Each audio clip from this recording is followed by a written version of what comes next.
বিসমিল্লাহির রহমানির রহিম। আসসালামু আলাইকুম। এই তো আলহামদুলিল্লাহ আমরা সবাই ভালো আছি। তো আশা করি আপনারাও সবাই ভালো আছেন। তো আজকে খাসির গোস্ত রান্না করব। তো আমি এখানে সব মশলা একসাথে দিয়ে দিচ্ছি, বাটা শুকনো একসাথে মাখাইয়া তারপর এখন বসিয়ে দেবো।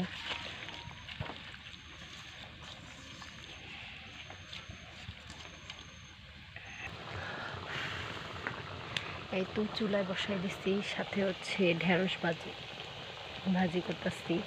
অনেক বৃষ্টি হয়েছে, তো যার কারণে দুপুরে রান্না করতে পারিনি। এখন বিকেলে রান্না করতে আসছি, এখন একটু বৃষ্টি কম হচ্ছে আর কি। এই তো গোস্ত ভালো করে কষাই দিচ্ছি,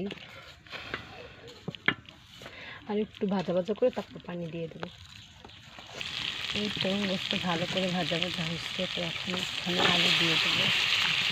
যেহেতু আমার বেবিরা আলু পছন্দ করে, তো গোস্তের মধ্যে কারা বা তাদের বাচ্চারা আলু পছন্দ করে, আমি খুব পছন্দ করি, আমার বাচ্চারাও খুব পছন্দ করে, যার কারণে একটু বেশি করে আলু দিতে হয়।